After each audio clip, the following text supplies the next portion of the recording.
Pounders, welcome back. Got a special guest for you guys today. First time having him on the stream. A legend in the Bestball streets. Liam, welcome to the live stream, man. Happy to be here, man. Happy to be here with the Pounders. We got NFL news to talk about. We got a BBM5 shipper to build. We got it all today. Yeah, we do. So I want to ask you, how's the website process been for you? Beatbestball.com. It's been good. Obviously I should have launched last year. I feel like after I won, 3 tournaments, I've been mulling it over for a while. So I'm happy I finally took the dive and did it. The number one thing I want to fix next year is just like I have rankings for all the sites, and I know I should be able to automate this where if I adjust one rank, it like populates on all the other ones and feeds in the IDs. I just haven't been able to like VLOOKUP it quite right in Excel. So I manually I make my rankings, which takes a while, and then I manually adjust it for all the sites. Of course. Which just takes away from time from like writing articles and whatnot, which is like primarily what I would rather be doing. Yeah. So For sure. But a fun start here. That's awesome. What's funny is we actually on our website might be able to actually help you with the rankings. It will auto populate when you this is uploading just Underdog's current, but you're talking about this and it'll automatically just like add to everyone else when you drag. What I mean is I have rankings for not only Underdog. I have DraftKings rankings. I have Drafters rankings. And so there's different player IDs on all the sites. Right. And I have to, what I do is I manually adjust the Underdog one, and then I match it on the other 3 sites. I see. Yeah, because of, okay. But I should be able to easily have a VLOOKUP sheet with the names and just the player IDs for each different site where it pulls it to match. Yeah. There's a code. I just need to take some time and sort that out. There's definitely a code. A boring conversation, honestly. It's fine. Hey, you gotta sort of know where you're starting with this stuff, and I mean, I'm sure every single year it's just gonna get better and better. But some quick hellos: Benny, Ben, Jordan, Alpha, Al, Damien. What's up, guys? I have an exciting one for you today. We are gonna rip a BBM5 together. Liam, I am curious, what has been the sort of the biggest changing news that's changed the way you've either drafted or targeted a player so far this offseason? Well, I mean, we as someone who kind of fades players who I think are mostly bad prices, right? Like we hate a price on a player, we don't hate a player, right? And so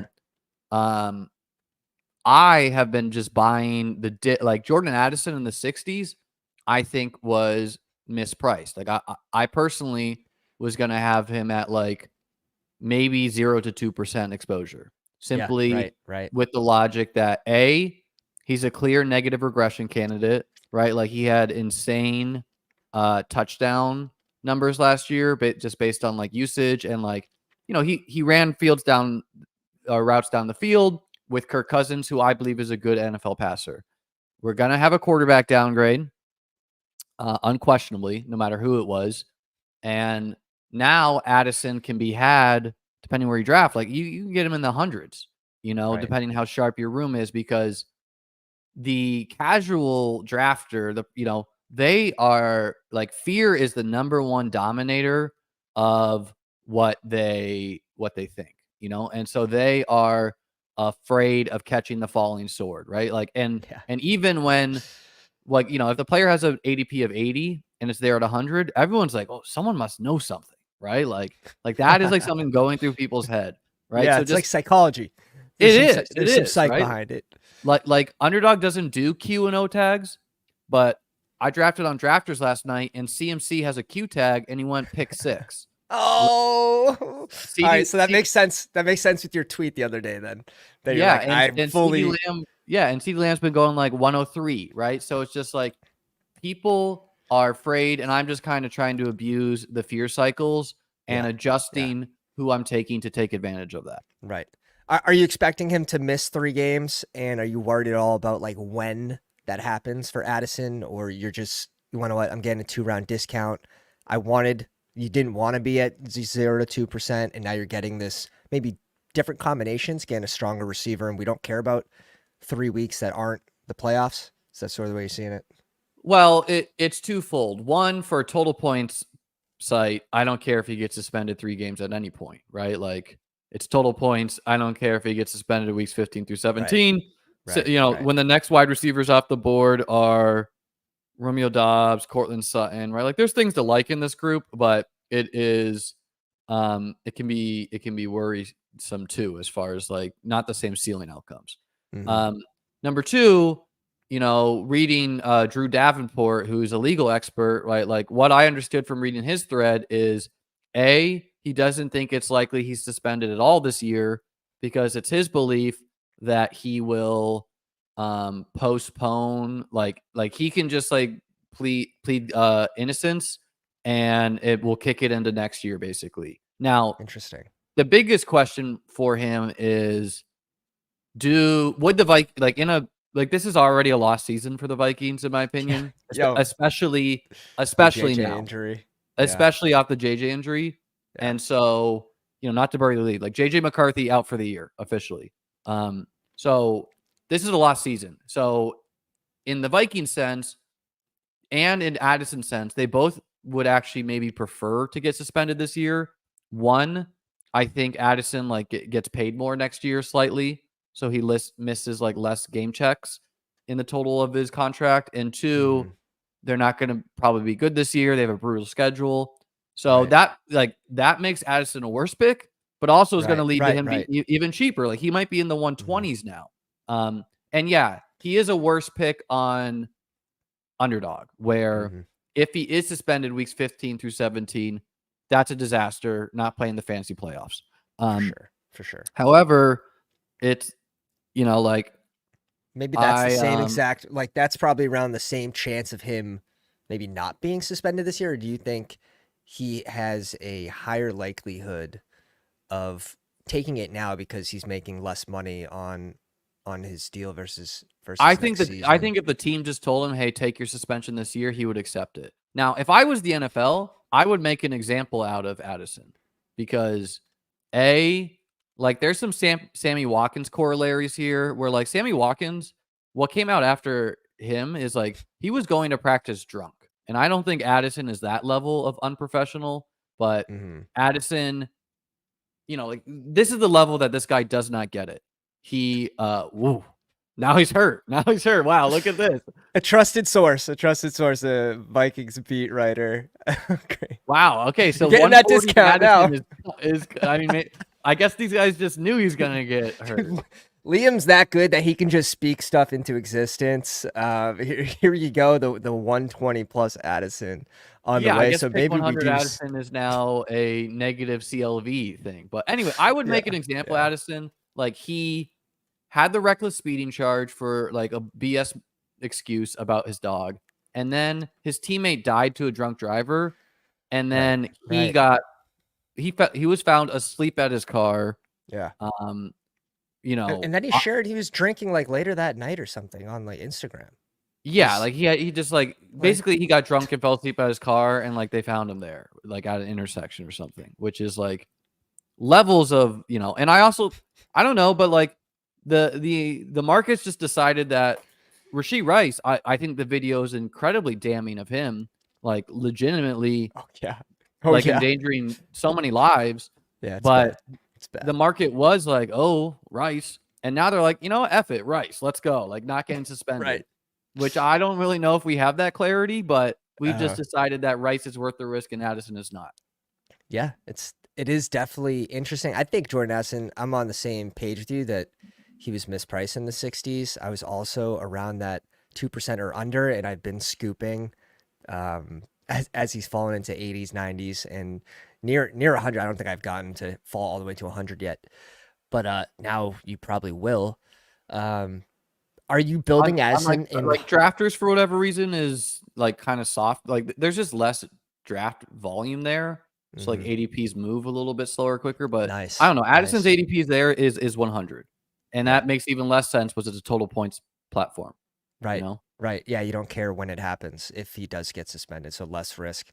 Are you drafting differently knowing that Addison and D-Hop are here in the 90s and 100s? Yeah. Yeah, like I think that should be breaking our ties towards running backs. And in general, like we just know that casual drafters like running backs more, and they are also the type of person who will panic, and like you can get this snowballing effect where I can take a guy I like ETN or Pacheco or Cook or Rashad White at like relative near their ADP, and that might result in Ramondre Stevenson going in the 6th round now. Because someone's like, oh shit, like what, where are my running backs?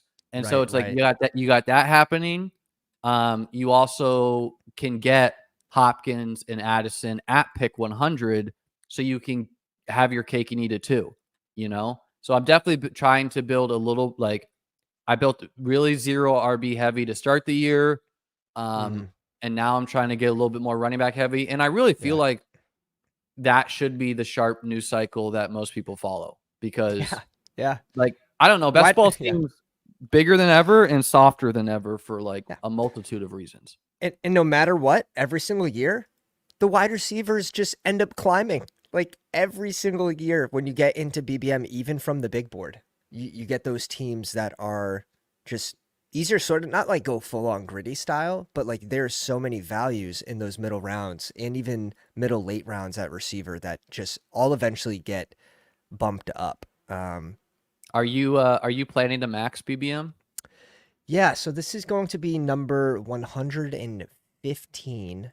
I was going to ask what your pacing's like. We snuck into a room. Oh my, this is looking pretty badgeless here. We're the only red badge, which just like Underdog is alive and well. It's a beautiful thing. First off, that guy's username is like extremely EV to be drafting in. So it's like Cousins dies, like he's advertising through his username and like a jumble of words. Like this guy is going Derrick Henry pick 24.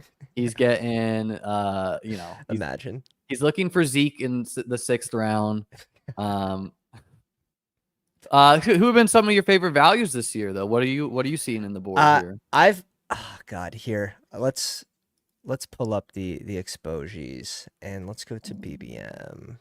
I've not played around with the site yet, but I've heard good things. I'll get you a test login for it, and you can let us know what you think.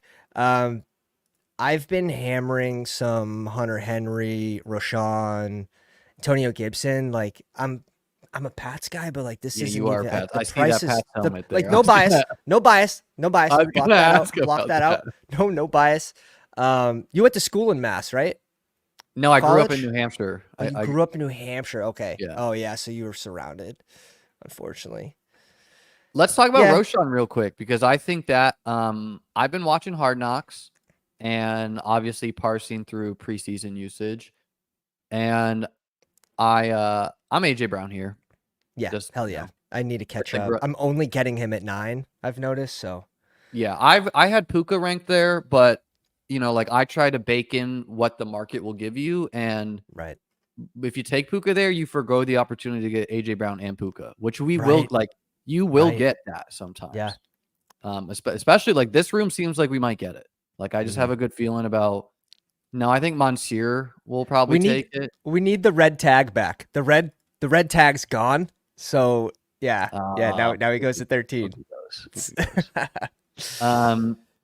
But RJ, are you on the Herbert side? Well, yes. Let's talk. So I mean, I started the year and I was a little bit higher on Roschon than Herbert, simply because of the fact that like Roschon is the biggest running back there. And I thought it was like likely that he could get the goal line work because of that. He's also a really good pass protector.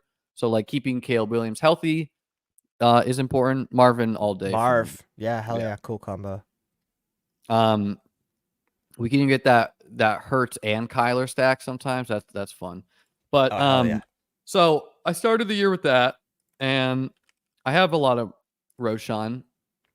The preseason usage has been confusing at best, I would say. Number for one, sure. I think Swift is a big part of their plans. He got a 42-yard screen pass. He's down to 200 pounds, so he's not going to be in between the tackles. But he looked good. And, down to 205 versus 220, basically. Herbert got a lot of usage, after Swift was out, which I think they're just like saving him. Herbert got like all the usage, and I don't really know what Roschon did. I've not really heard much about Roschon. Now, Herbert getting usage can be viewed one of two ways. It could be viewed as he's going to share the field with Swift. He's going to be in between the tackles. He's going to be rushing the football a lot. It could also be viewed as sell. Yeah, we want to trade this guy. We want to get a value from him, so let's showcase what he can do. I don't think it's that logical that the Bears are a playoff team to me, so I don't see them trading Herbert for pennies. But what are you feeling about it now? I have Herbert comfortably ranked ahead of Roschon now, but I still mix Roschon in. Yeah, so I was just betting on. I don't think either pick is a bad play. I really don't. I just wanted to take a side and really lean into one of them. I think I'm still at 7% Herbert with being 30% on Roschon. The bigger back, he hasn't really had his opportunity where, he's been in a spot where he could crush. He didn't even play in the preseason game. He didn't play. And Herbert started, which is like, that's also difficult. Swift started, and then he caught the 42-yard screen pass, and then Herbert was the starter. And then, so it's interesting. And Roschon started the first preseason game. Yeah, I don't think Herbert, and then no Roschon at all in Bears versus Bills. Yeah, I don't think you're going to get Herbert moved. I agree. It doesn't make sense because he is, at worst case, even if he is the RB3, still a great depth piece that would be in the mix. I think the bet is on Swift not being the goal line back and trying to find those carries in half-point PPR that late in the draft. Having the bigger back, having the heavier back, both Khalil Herbert and Swift come in at like 5'9". Roschon is the bigger back there. And I think he's better than people realize in the passing game as well. So we'll see if he gets his opportunities. He is a violent runner, like when he has the ball in his hand. So I'm excited to see what happens there. Even if he is the RB3, I think he still has his weeks. I think they're going to ride the hot hand some of these weeks. And either way, I think he pays out. Yeah, I think he should be on the field at least, Roschon, that is. I think it's maybe a good sign he didn't play week 2. Like, that is probably just a positive. Like, they're like, we don't need to see this guy with the backups, Caleb Williams didn't play that much. No reason to get him out there. And we'll see how the third preseason. DJ Moore apparently is limping today. I don't really think that matters, but yeah, I saw him back. He was back at practice. I like Tank more than Diggs, but I have it ranked this way too. It seems like you have a lot more Tank than Diggs. Yeah. I'm good with either. With any. I'm okay with either of them too. You take your pick there. All right, let's mix in Diggs here. I have been mixing in Diggs as he's a good guy to fallen back here now. So.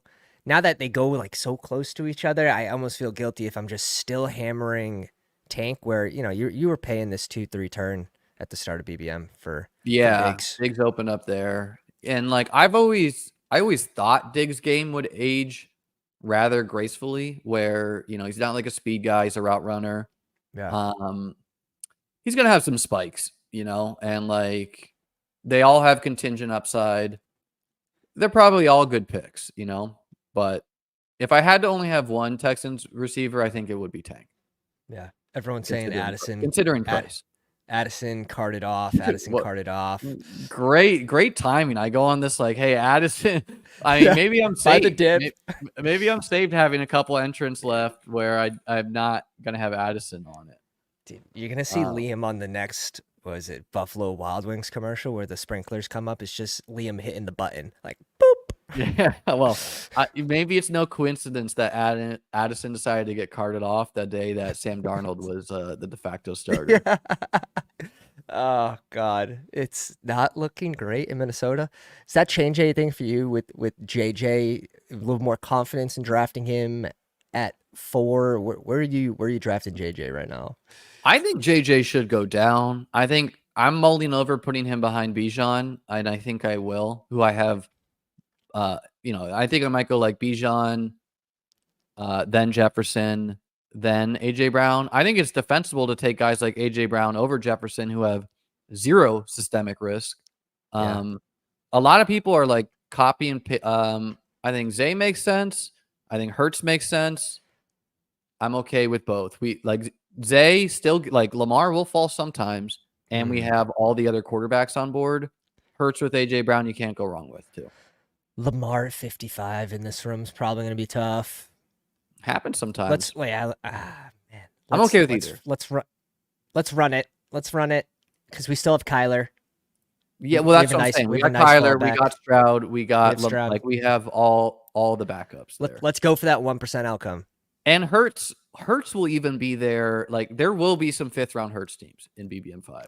Maybe it's this room, right? Like it is a 1% move. But I've gotten Lamar at pick 57. Oh, I bet. I bet. Yeah, I've seen him probably as low as 55, and it's not like wildly uncommon. So yeah, I'm scooping these QBs, all of them, all the elites. What have you been doing with them? And now a late round guy like Sam Darnold, is he just a enormous value? Real quick, let's finish. We'll circle back to the Viking stuff because I have some more things to say about one on the Addison thing. Like I think Tyrone Tracy was a lesson about this. Like him carted off is not. This is not a season ender for Addison. We don't know anything right now. So let's pump the brakes out there who's got a lot of Addison and breathe. The cart just full fear. Season ending. The cart season ending. Like Tracy. That was the assumption. But helicopter out. Allen and Hurts are the two I want the most of. I just think they are by far and away the QB 1 and 2. And they can do it through the ground, Mahomes is the one I have the least of. But I try to force some stacks. I think people are just trying to say that this is going to be a 50 touchdown year. And it will need to be for him to pay off QB3 in this environment. I think the lesson last year was he doesn't people last year were saying this is what they did. Mahomes won the Super Bowl, so we're going to take him one-on-one as QBs. That was one of the worst processes of all time, and we're seeing that again. But it's different this year. He has better weapons, of course. However, this is the cover 2 era. Defenses are not going to let Mahomes just have the deep shot all game. Maybe Worthy and Hollywood are so good that they can always split the safeties, but that remains to be seen. The second thing is you cannot make Mahomes more efficient and connect on these touchdowns and give him goal line pop passes.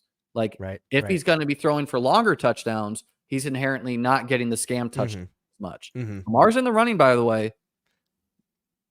I think Lamar should be unless someone doubles up on quarterback. Come on. This should be very high right now. It should be very high percent, but but some one receiver. They should pass. Mark Andrews is still on the board. Can't look. I'm telling you, this is why when you have all your quarterbacks live. Let's go. The 1%. The 1%. That's it. Nice. Legendary. I have Lamar ranked ahead of Mahomes because he can go for 45 points through the ground. And I think his week 17 game is a smash. Yeah. At the same time, it's there are, I don't disagree. I love these elite QBs. They were good picks as 2nd round picks. But that pocket of guys in round 9 is also significantly underpriced. Jaden Daniels, Dak, Burrow, all these guys can be top 5 QBs, love.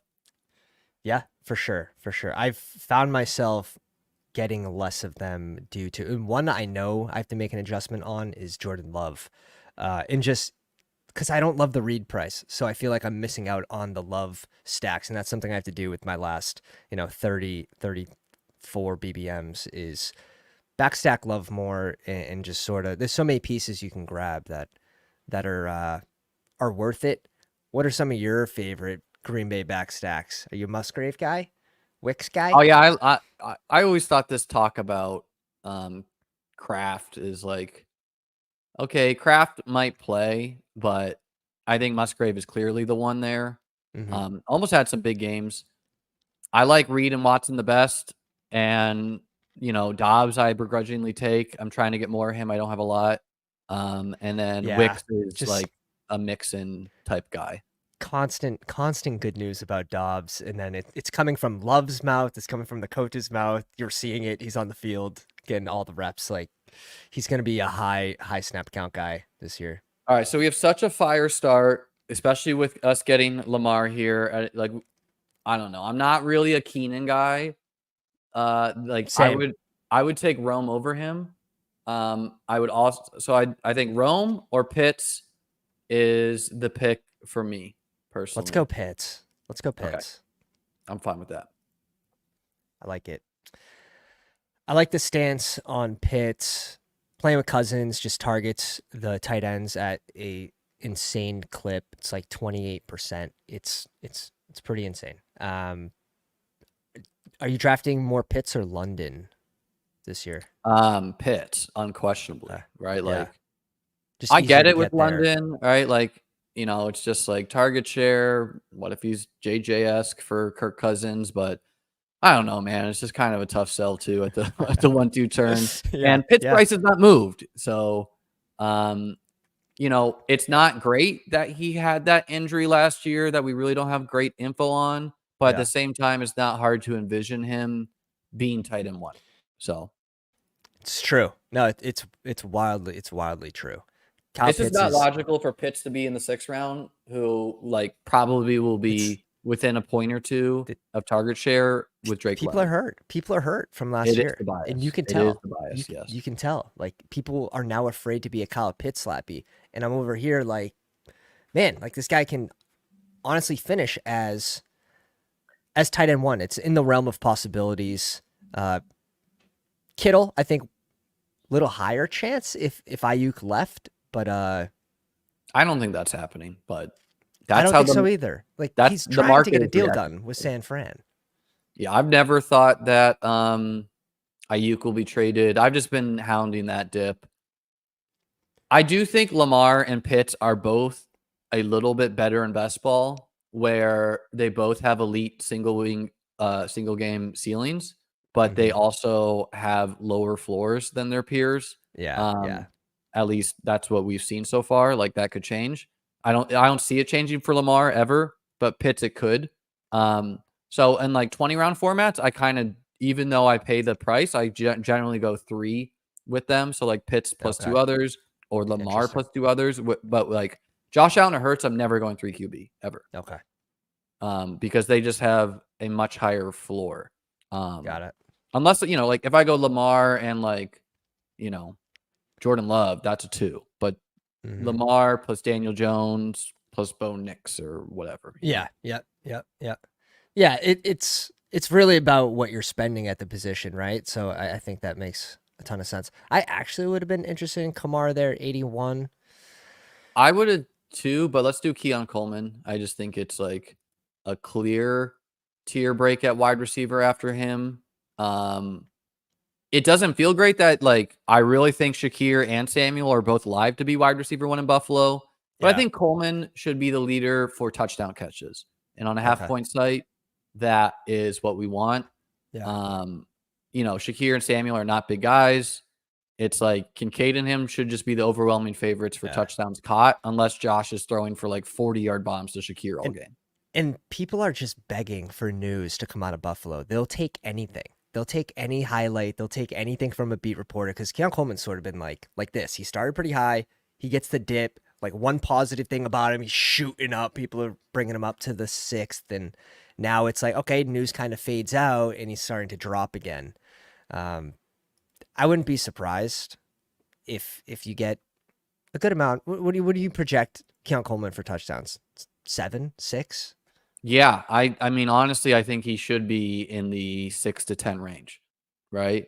And he might not have the yardage totals, right? Like, the bust potential on Keon is higher than some of his peers, right? Like I just don't see Rome busting, period. And it seems silly that the guy who went 9th in the NFL draft goes within a couple picks of the guys who went at the back end of the first round, but that's how that just shows you that Rome is that mispriced, in my opinion. Carrie's his long-time listener as a pounder, first time chiming in. Love the content. Appreciate you logging in. He stopped being a lurker. He found his YouTube account. Probably hit the like. You were a changed man. Congrats. I think we go Warren here or Swift. Actually, I see you don't have a lot to either of them. I'm mixing. Wanna what? I'm just getting. Yeah, I am. Again, I'm just taking an hard aggressive range stance. to choose from. I've just kind of chosen Swift over the group because A, I'm confident he's going to catch passes. B, we have the week 16 against Baltimore. If that flips anything for you, it doesn't. Like the week, I think the week 17 matchup is like pretty nutted against the Seahawks. Oh, it's beautiful. It's a beautiful thing. I just think he's going to have he might not get quite the goal line numbers, but and Caleb's going to run for some, but I think he's being mispriced because Hurts ran in 15 touchdowns, and that's not happening this year, period. Right. Right. Oh, man, the chat's going wild. 105, not worth the risk for Addison. He should be behind Gabe Davis, carted off, suspension risk, consistent off-field clown behavior. Yeah, wait for the red tag. Don't take Addison right now. We need the red tag update, and let's see. Yeah, Jet Rhino's got to grind a little bit harder. Does the guy next to us have a 5 running back build? Can you click on? There's someone building this guy. Yeah, Daniel. Yeah, what's his build so far? Can you help us out here? JT, Saquon, ETN, Michael Pittman. He's got one receiver. He's got one receiver. Okay, so it's good. It's good to be aware when people are doing that, and that makes Ferguson was in the mix for me there, but and just being done at tight end, but that makes running back like a mandatory selection when you see someone doing that, and you don't know when he's going to stop. Like obviously, no, he might not stop. Yeah, they build 3 wide receivers sometimes. Like some people literally think this is managed too. They don't understand what best ball is. Right, team's dead. Anyone else going? I don't see any other. Like this team brings it back after 1 receiver through 4, or at least trying to. What's your thoughts? Okay, go ahead. The Josh Allen Cooks drafter, we're keeping an eye on. He's doing so. He's clearly not plugged in. He took Addison at pick 85. The 2 guys to our right is. Yeah. We got some wild cards. We got Burrow stacked with Higgins. Okay, so this guy's at least stacking. I like to identify people who show me they can stack QBs and those who cannot. And when you get a couple people in your room who can't stack, which on like a DK is like really present. Like this guy just ripping the hill drafter. Like he's safe. Like 2 is safe. I'll just push him. 2 picks. 2 is a guy I almost never take a ADP, even with Tyreek, just because I know he will fall to the 140s. Often. Very, very often. I'm trying in August right now. I will say a little less of pushing, although you do have those immobile QBs. Sure. Yeah. The immobile QBs where it's like, okay, like if I have this double stack, it's almost not worth it. Although in sharper rooms, in higher entry formats, you're getting those guys to fall to you. It's been the wild, not always. West. You'll catch some there's some really giga rich people out there auto drafting these Yeah, you have to be aware. I streamed a big dog the other day, and there was 4 people auto drafting. So it's just it's hard to get your QB stacks when that's occurring. Jalen Naylor to the moon. Jalen Naylor was already getting positive news. I just backstacked him in a schnow with Darnold this morning. Just a gross backstack. I think what we do here is we take Hopkins if he's available. Yeah, 105. Yeah, he should just be fine. And honestly, I think we could stop at 6. Yeah, I'm comfortable. Okay, with that. I'm comfortable with that. Let's see what Daniel does here. Does he go RB? He really wanted Hopkins. That's an alpha RB person really wants Hopkins there. I don't know if they know what they want. I think he thought this was golf. I think he thinks it's managed, which is also not a great start. Yeah, of course. You okay, gotta get an alpha. Yeah, you need Njoku, grown-ass man. Gotta fill in the position. It's good. Let's see. I think there's a clear drop-off after B-Rob and Spears go off. Yeah, I want those two. I have comfortably B-Rob over Spears as well. After that, I would say we either go... I think we go running back no matter what.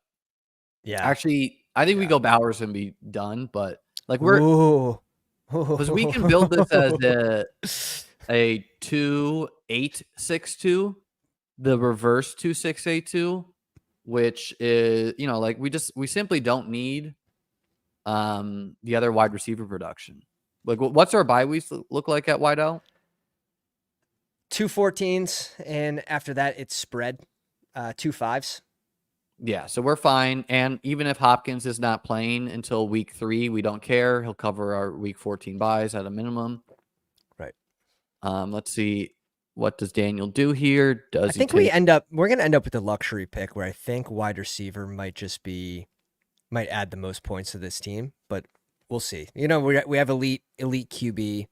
Tight end, you say you like to go 3 with Pitts. I typically stop at 2. Not on 18-round sites as much. Yeah, that makes sense.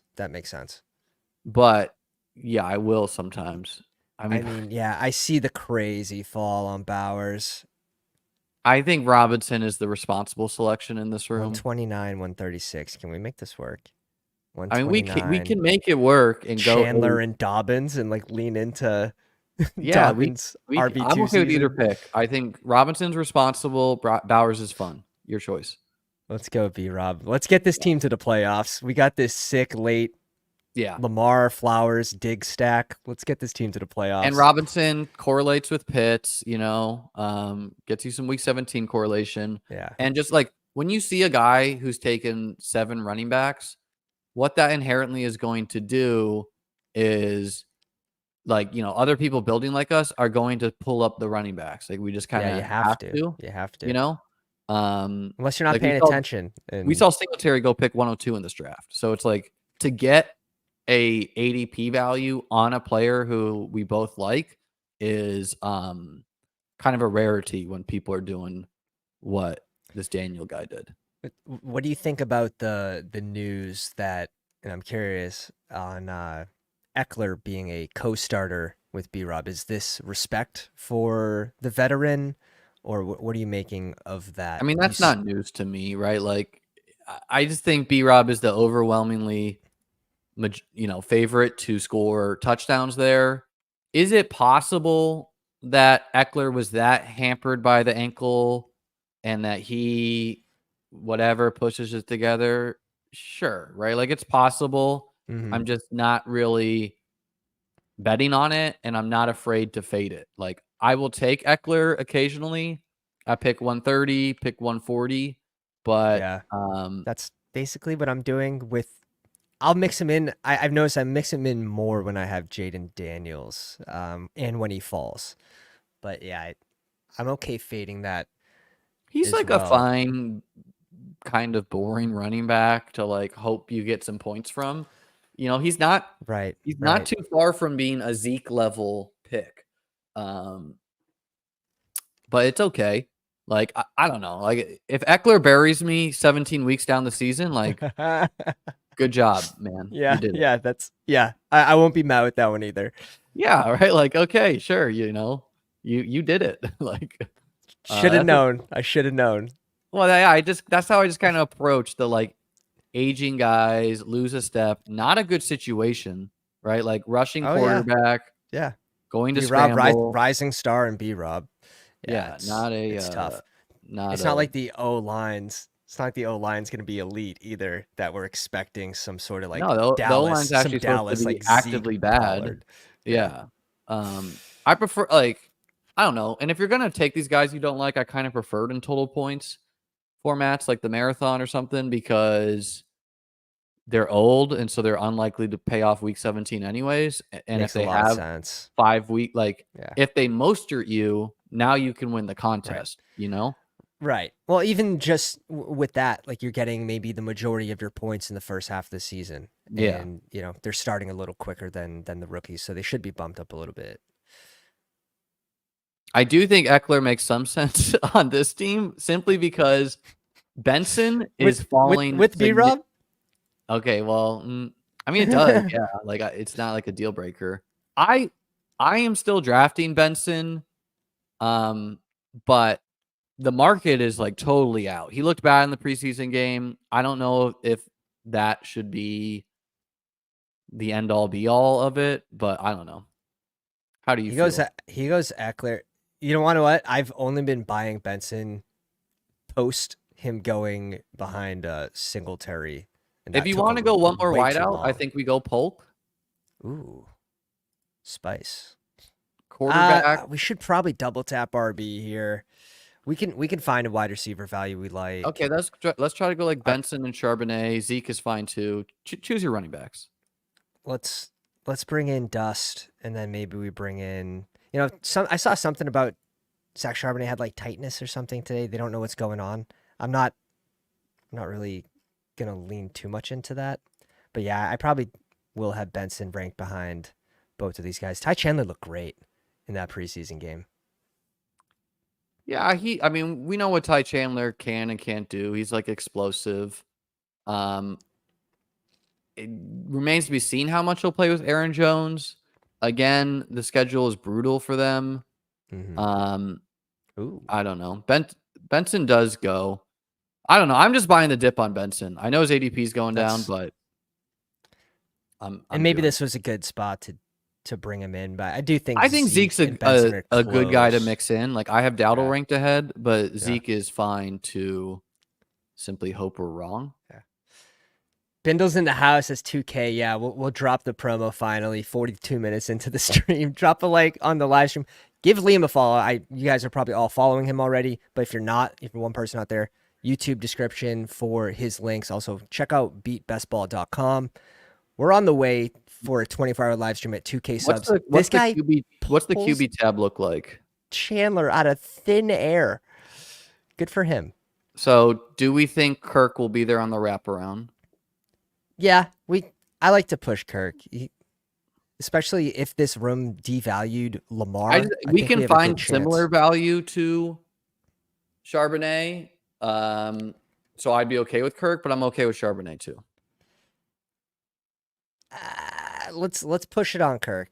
Let's push it on Kirk. Are you thinking Levis or something? Are you thinking like Chuba, pretty similarly to Charbonnet? Like, are you interchanging those two? I think Braylon Allen is. I think Herbert is. I think Ray Davis is. I think Marshawn Lloyd is. I think like infinite running backs are kind of like the same player. We're just what we've done is we've arbitrarily ranked RB2s, and we've decided that Charbonnet was a second round pick, which is true.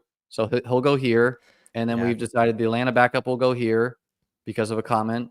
And then we decided the Patriots backup will go here. The Jets backup will go here. And it's like, it's not exactly logical as far as what the player's value would be if they saw starting time, right? Like, shouldn't CMC's backup go ahead? Shouldn't, the Jets backup go ahead? Okay. So the London team brings in Herbert. I thought, usually London goes over here, like behind us. And an easy way that, if you want to push a QB like Kirk is let's see where the other main pass catcher goes and Drake London or maybe even Bijan. And this guy only had Trevor Lawrence. I'm like, oh shit. Like, yeah, we're not getting him back. He brings in the unstacked Justin Herbert. So maybe we do get Kirk back now.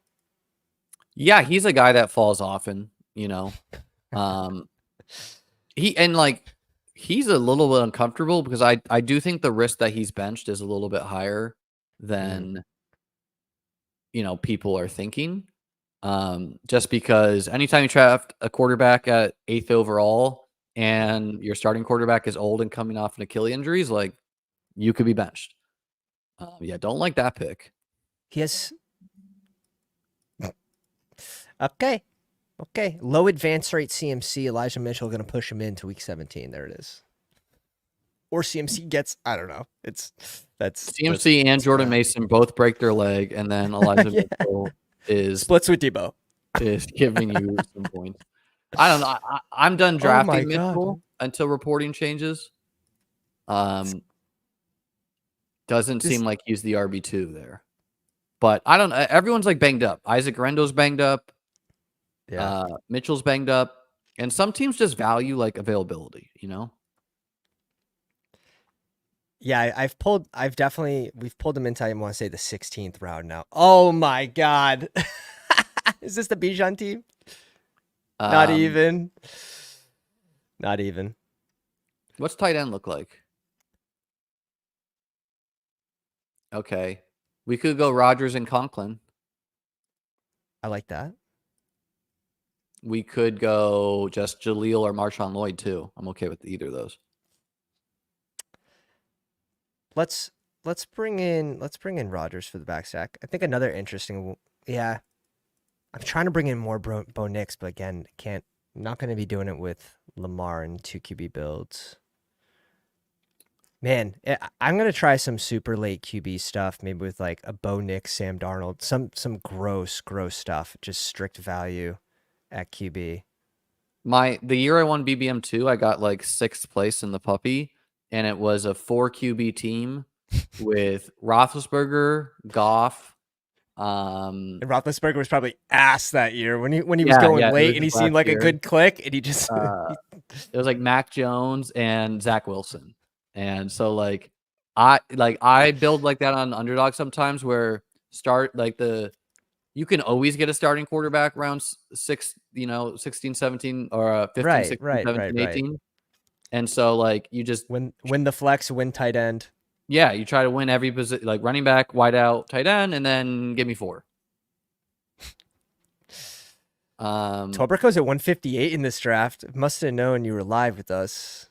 I mean, I think it's logical to rank him here, right? Like, okay, Ricky Pearsall is like the 4 on his team.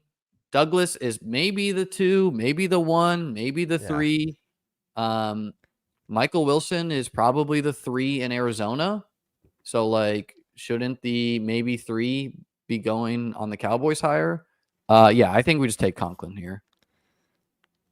2 week 12 buys, not ideal, but yeah. I think Rodgers is like one of the best quarterbacks to like do this with, and I don't think as many people are doing it with the Jets, where like vibes are just down on Rodgers. People don't like him. People don't like that he got hurt. Yeah. Vegas likes him. People who rank positions like him, they're like Jets good O-line. And so I think Rodgers can give us one more year. Do you like Corley as a back stack option? I do. Yeah. I mean, I like Mike Williams and Corley. And Conklin, because I think any of them can be Robert Tonyan. Any of them can have that season of like 810 or whatever he did that year. It's funny because you didn't get any news from Mike Williams for a good portion of the offseason. And now you get this little spark that, he's activated from the pup, and it's like, oh shit, like Mike Williams is playing football this year. And now you get a little $10 million rise. Like it's not going to be surprising to me if Mike Williams goes for 808. Like it's just not, Right. He's going to be elite. He's going to be elite in the red zone for Rodgers. It's the matter of, can he go up, get the ball, and not come down directly on his ankle one time. So, yeah, I mean, there is systemic risk, including the quarterback there. It's perfect. He goes right next to Gabe Davis too. So it's like, yeah, I have Gabe ranked one spot ahead of him. I think. Well, I don't know, man. Gabe making plays today in preseason, I saw with T-Law, so that's good. Yeah, and I mean, I think Conklin is a great late round tight end. He could totally, like, let's pull up that Robert Tonyan year. Let's pull that up. If you want to share it, I can pop it up. Robert Tonyan had a 52 catch, 600 yard, 11 touchdown season. 11 touch, like that is the ultimate scam season. Yeah. That Conklin could do that. Big Mike could do that. I think Malachi Corley is fun because he is kind of like the Jets version of Rashee Rice, where, right, like he's not running real routes to begin the year, but he's a yak guy, right?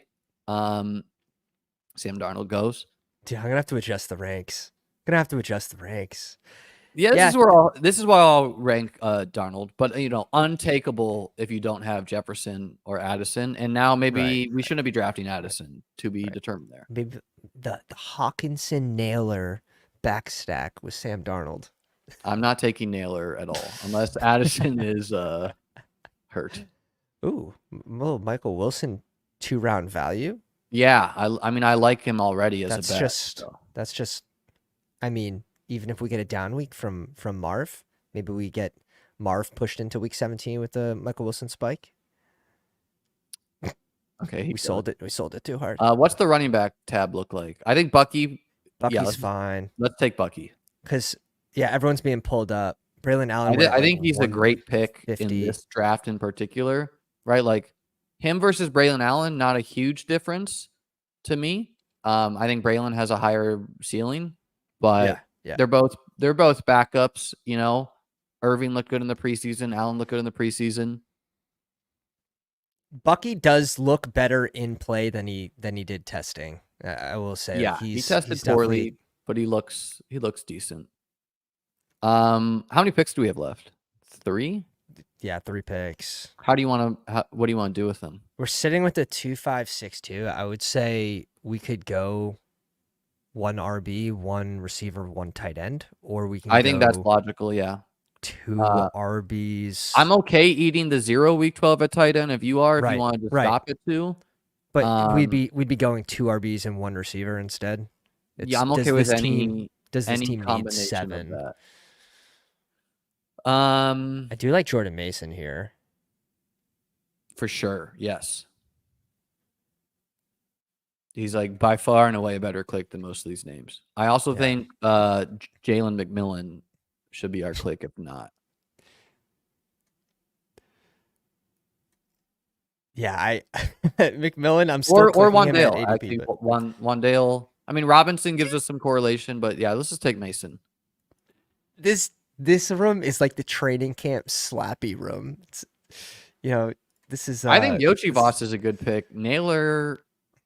I mean, how expensive is Naylor gonna get even if Addison is out for the year? He's a last round pick. He's going to 17th. 17. Yeah, he's like every Patriot wide receiver is here except for Polk.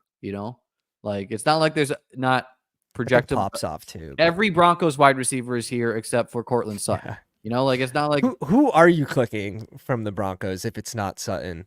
Tim Patrick's getting work right now with the ones, and I have Reynolds. I have Reynolds and Patrick ranked above. I've not been a Troy Franklin guy at all. He was one of the most egregiously priced players. He was at pick like 156 to start the year. Like that was the low price. Oh yeah. Mims I think is defensible to like maybe I have him ranked ahead of Patrick, but like Mims is fine to mix in. You're hunting for a spike. Right. He's like, you're hoping you're getting like a Shaheed season from him. You're hoping you get like 3 games where it's a Shaheed that plays 17. like 25% the amount of snaps that Shaheed played. I don't know. Like, could Troy Franklin overtake Tim Patrick? Yes. Right. Like all these things could happen, but I generally do not want to bet on ambiguous situations from likely bad passing teams. Right. It's just give me some clarity first. I'll wait until I know more. Yeah. I do take Reynolds though, but I like him more on a total points format. Mm-hmm. That makes sense. Yeah, they like Reynolds a lot too. They like him a lot. Big dude, but I don't know if like the talent level's really there to make it matter. The real question is how good of a passer is Bo Nix? Like he did all this Mickey Mouse stuff. What's it gonna be? Oh, Will Shipley off 193. I think that's a good pick. Eric Ray 188. I don't know. He should probably still be in the last round. I mean, these are like round 12 versus round 18 is not that different, right? Like I took Tolbert high on Pete's stream, but like it's really not that different, you know. You're just trying to get a nutted back end combo, and if you take everyone at ADP, you are far more likely to be duped on that versus doing something like taking Kyron and Puka in a draft, not an ADP move from last year, you know. Right.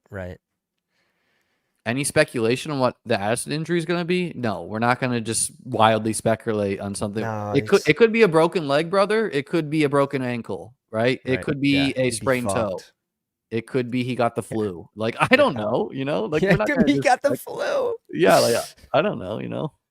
Oh, shit. Yeah, just wait. Literally, just wait. He's going to fall. He could be a 0. Like, yeah, I mean, he could be out for the season, for sure. Just wait. You need the red tag. You need him to fall. And let's see what it is. So, so let me just read it out. 2662, Lamar Rodgers, Swift, B-Rob, Elliott, Charbonnet, Bucky, Irving, Mason. I could see it working. It seems a little gross, but I could see it working. A.J. Brown, Marv, Stephon Diggs, Flowers, Keon Coleman, and D-Hop, Pitts, and Conklin.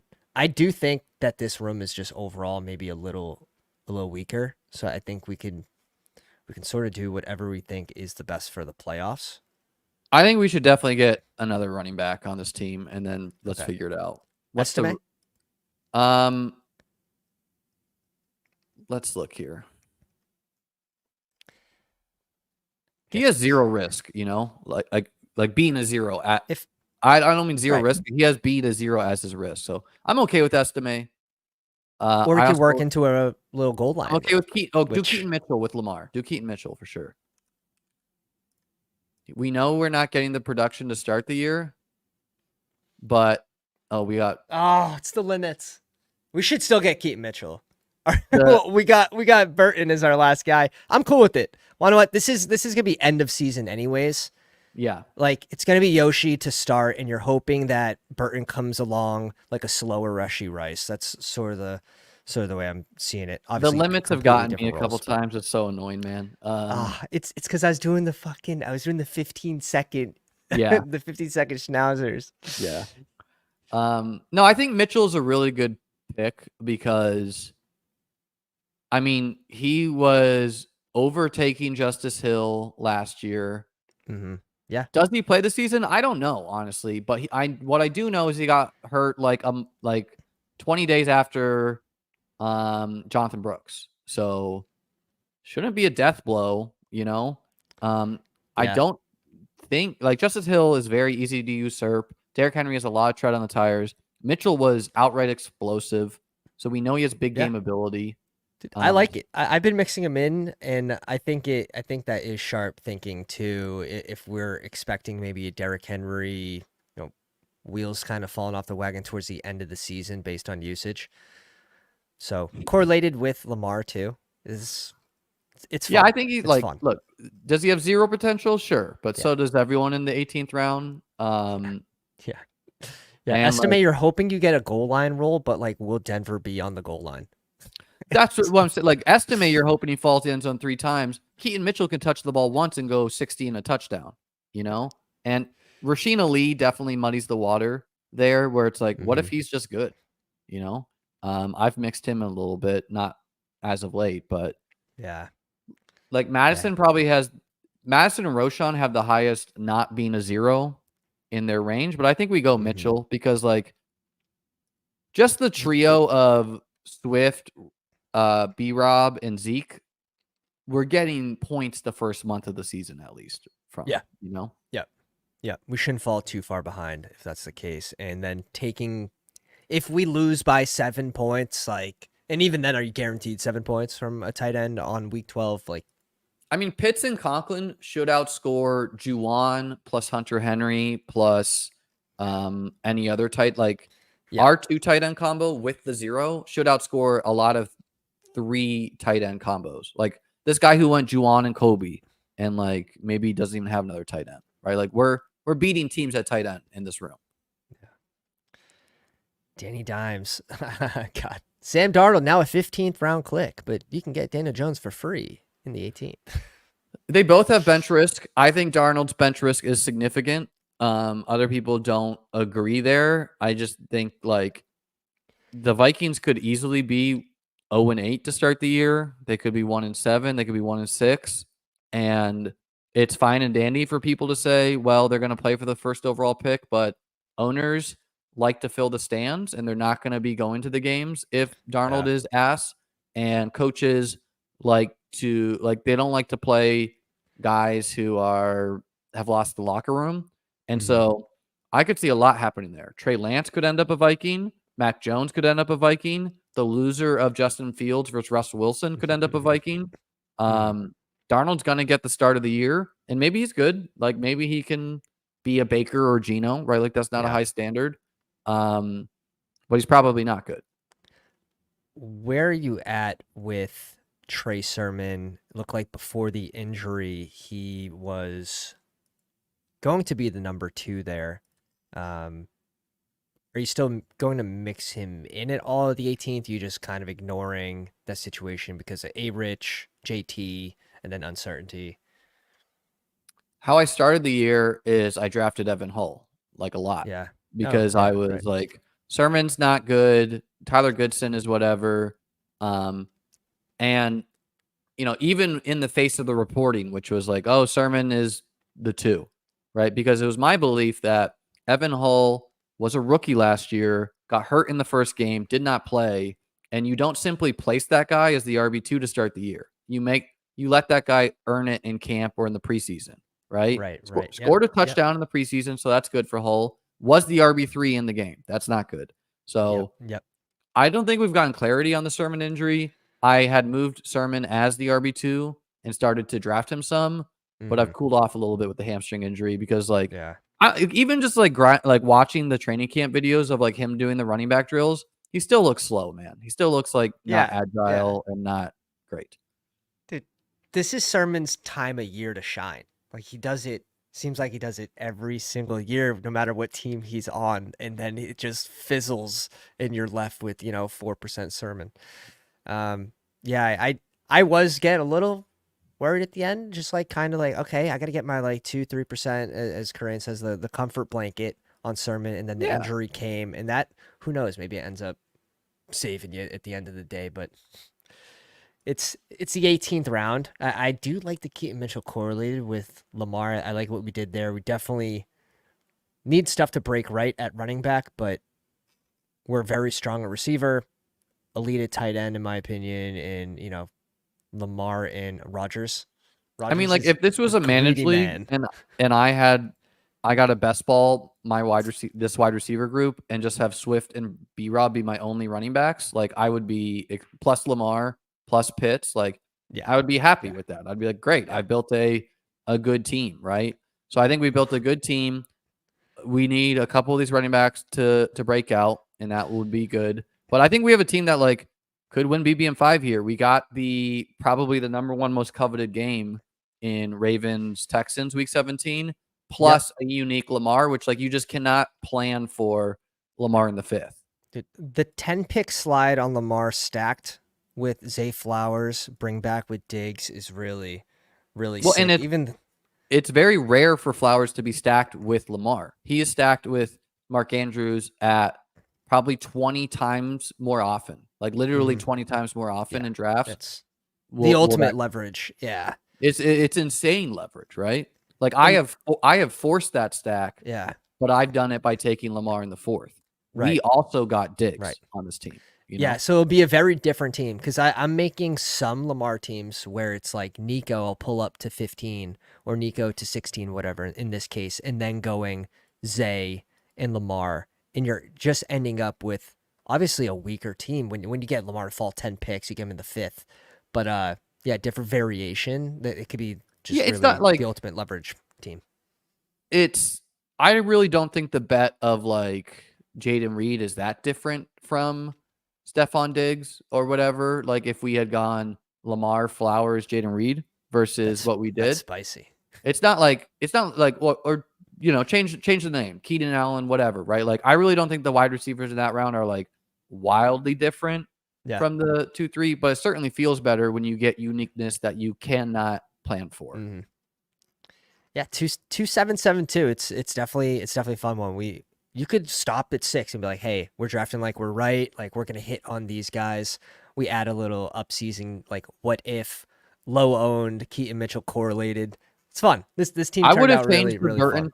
I definitely would have pushed for the Burton pick to be a tight end or a running back. Really? So you think 2-8-6-2 potentially? Yeah, that's how I would build this one. Wow. Spice. Because it's just like you draft like you're right at wide receiver, like we know for a fact Brown, Harrison, Diggs, and Flowers are good. I mean, I guess you could debate Harrison, but like I won't entertain it, right? And then we know Hopkins is good as long as he's not like lost every ounce of himself, and we're like the injury's not lingering, and he can get back to speed. You can draft if you draft like you're right, and maybe this discount's like too much. Getting him at 105, you can lean into even more. I agree. Yeah, and then Keon Coleman, we're like really overwhelmingly confident he's not going to be a 0 and is a good upside bet. So it's just like on an 18-round site, I stop at 6 sometimes. I stop at 5 sometimes. Where last year I had like a CeeDee Lamb, AJ Brown, Deebo Samuel. Oh yeah. And then like I think the other two guys were like Gabe Davis and Christian Watson, who really weren't even like special. But like you can get kind of weird, and it's just an uncommon build. 5. That's crazy.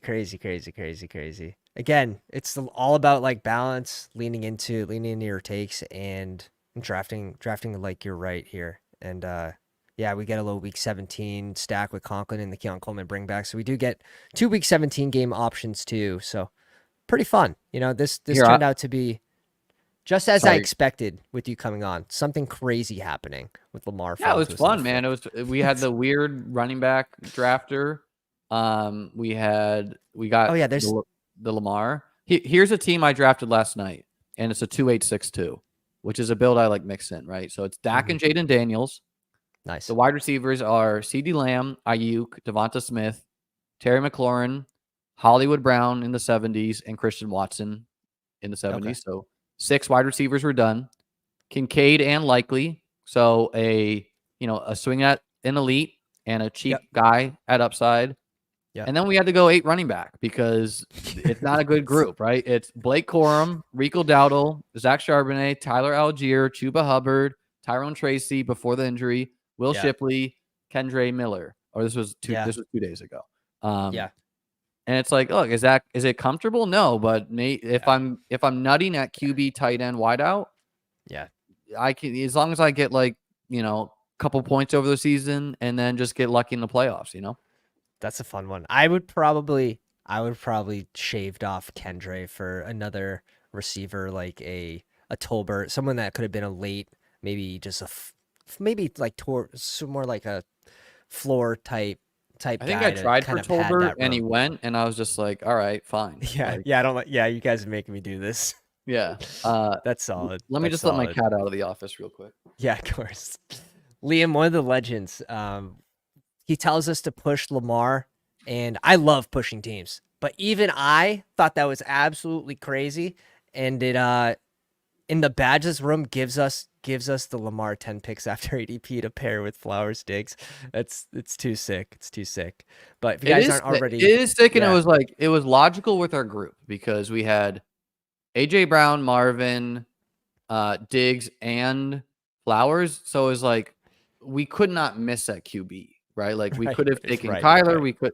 Hurts will on occasion, like probably in only like 5 drafts all year, fall to pick 60, but he will be there sometimes, right? Mm-hmm. Yep. And so the stars to align, but it happens. Yeah, like we took the gamble and it paid off, and it's a sick team. I have noticed, like, if you push Hurts and it gets past the Devonta Smith team twice, it's like even that is so rare. Yeah. But it's hard. This was sick. Any promos to drop? What do you have going on right now, Liam? Gonna try to have an article out today, if not by tomorrow, on just like the how the market's being illogical. You can catch that over at beatbestball.com. Recently got managed ranks. People have been asking for the managed ranks. Got those. Managed ranks are not hard once you have best ball ranks. You just move guys like basically you're hunting for upside if you're doing managed at all costs. So, like Antonio Gibson versus Braylon Allen, give me Braylon Allen, right? That's and then Brandon Cooks and Gabe Davis, probably worse managed picks. It's going to be hard to know when to start them, so you move them down. Right. Yeah, of course. But this was a ton of fun, Pat. I don't know if you know this, but my middle name is Pat, and both my parents are Pat and Patricia. So Pat's a strong name in my community. That's awesome. My uncle's name's Pat. My grandfather's name's Pat. So a lot of Pats in this house. You got the Pat trio too. It makes it confusing. Those family dinners, but we get through. Appreciate you coming on, Liam. Again, if you guys enjoyed the content, go down, slap the like on the way out, leave a comment, hit the sub. We're on the way to a 24-hour live stream at 2K subs. Are you what number like you at? 50 something away. We're like 50 something away, like dangerously close. What day are you planning to do that? It would be the 31st of August, and I'm going away the 23rd to the 30th. So we have. So you're returning from vacation and doing that? Yes, psychopath. That's the only day that worked. What? I would like. I've done a marathon stream. Where how long? It's the first video on my channel. You can go back and look. It was when I launched my channel, I did a marathon like the year after one BBM2, and I had on 10 people or so. Awesome. And it was like 7 or 8 hours. I think it was it's long. 24 hours is a different beast though. Like you're not gonna sleep that day. And what do you like? You're gonna have like your wife bring you food or your girlfriend or no, I'm kicking her out. She gets kicked out. So what are you doing for food and like have you planned the logistics of any of this? No, I haven't. I've mentally said that we're gonna fall 3 short and it's just not gonna happen. And I'm living in a fairy world right now, but no, the planning, the logistics has not been there until I think it'll start to get real when it's like within 10. I'm like, oh shit. Like I'm gonna have to have subs. Get there. You're gonna get there for sure. Are you? Yeah, we'll see. The chat could punish me probably right now. The chat could probably punish me. The amount of people watching on the Twitter machine. What I would do is I would definitely take like between the so first off, GTO time to start. Let's go. Probably 9 a.m. or something, or like something like that. Yeah, that sounds about right. 9 or 10 a.m. Definitely early, right? Because it's only 12. So my thinking of it is like the 12 hours. You have to do 2 streams. So like StreamYard won't post it to YouTube if it's over 12 hours. You'll lose the video. Shout out to Felix. The video did not post to YouTube. It has to be in 2 12-hour clips. Or so you're gonna do 2 separate streams, right? Right. Yeah. So when do I want to lose all those viewers? I have to figure out that time too. Some different logistics, but you shouldn't lose. Well, but I would say the big thing to do though is between the hours of like 2 and 4 a.m. I think it's perfectly acceptable to enter a draft, take a nap that draft, auto draft it, just like if you can't do it, like you take a nap for that 1 hour and then you come back, No, if we commit, we're committing. Oh, if I'm that tired, I fall asleep, I will sleep through 12 alarms. Like I'll catch you guys at 4 p.m. So we'll do it the old fashioned way. But Liam, appreciate you coming on. Make sure you guys check the link out in the description, beatbestball.com. Give Liam a follow. Hit the subscribe button. Yeah. Hit the subscribe button and check out beatbestball.com. He's one of the sharpest people out there. So catch you guys later. Appreciate you coming out. Pounders.